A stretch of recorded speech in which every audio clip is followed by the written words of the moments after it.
Au-delà de ça, aujourd'hui, nous voyons une autre pratique chez nos frères, surtout nos frères, qui se disent musulmans. Il y a une pratique d'escroquerie qui se fait. Tu construis ton magasin en bail ou bien en quoi, je ne sais pas sur quel fondement tu as fait, sur quel principe, quelle base tu as construit. Mais tu construis ton magasin. Ce que nous savons islamiquement parlant, voici la maison, parce qu'en islam, il n'y a pas de transaction tant qu'il n'y a pas celui qui achète, celui qui vend, et puis l'objet. On ne peut pas acheter quelque chose qui n'existe pas ou qui n'est pas présente. En islam, c'est comme ça. Il y a des règles en tout en islam. Donc le commerce aussi a ses règles. Les transactions ont leurs règles. Moi, je me retrouve devant un magasin qui me plaît. Je veux le louer. La règle la plus simple que l'islam soutient là. Le magasin, il coûte combien par mois? Illa antakuna tijaratin, illa antakuna tijaratan antaradi minkum. À moins que ce soit un commerce sur lequel vous discutez et puis vous avez un consentement mutuel. En ce moment, je vois le magasin, la boutique, le local. C'est combien normalement par mois? Quel que soit le montant que tu dis, c'est ton droit. Ça se discute. Et tu me dis, par mois, c'est tel montant. C'est ton droit. Je discute. Tu me dis, tel nombre de mois de caution. Ça se discute. Tel nombre de mois d'avance. Ça se discute. Voici la bonne transaction. Mais la caution, c'est une garantie. Soyons des hommes de parole. Quand on dit à la personne, si tu sors, on fait l'inventaire des dégâts que tu auras commis. Toi aussi qui donnes l'argent, tu dois accepter. Si tu as gâté, tu payes.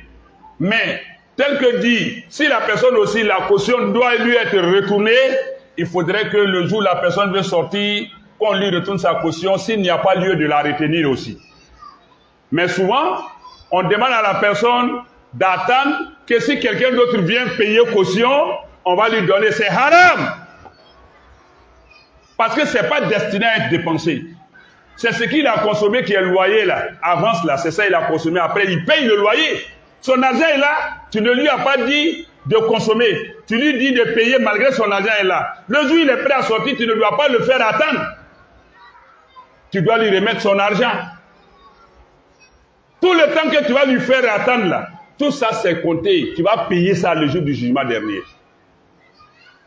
Donc pendant ce temps, si la maison, il n'y a pas de preneur, 1 mois, 2 mois, 3 mois, 1 an, lui il attend son argent, c'est haram pour toi. Vous les propriétaires de cours. Mais là où j'en viens, on finit de discuter le loyer, on te dit pas de porte n'existe nulle part. En termes juridiques, même en Côte d'Ivoire ici, nos autorités même doivent condamner ça. Juridiquement parlant, les riches veulent continuer de s'enrichir et appauvrir les pauvres. S'enrichir sans calcul. Juridiquement, légalement, ça n'existe pas dans nos textes en Côte d'Ivoire. Le mot pas de porte. On te dit un magasin, pour l'occuper, il faut payer 30 millions, 20 millions, 15 millions. Et tu finis de payer, tu rentres maintenant, on te dit tu payes le magasin tel montant par mois. C'est de l'escroquerie pure et simple, islamiquement parlant.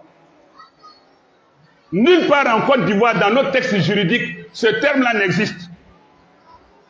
Ça n'existe pas. Normalement, l'État doit sévir. Tu as construit. Je pense que tu as fait un calcul. Tu as fait une étude de projet pour voir en construisant et en mettant en location, voilà ce que ça peut me rapporter. Point bas. Mais au-delà de ça, tu construis 10 magasins à 50 millions et tu mets chaque magasin, pas de porte, 25 millions, 30 millions. Et puis les gens occupent, ils payent encore le loyer par mois. C'est de l'escroquerie, c'est haram en islam. Pas de porte. C'est du vol déguisé. C'est de l'escroquerie, pas de porte. Sachons chercher l'argent. L'argent, c'est deux choses. Si tu ne meurs pas pour laisser derrière toi, ça finit pendant que tu es là, on t'appelle ancien riche, un homme ruiné, un appauvri.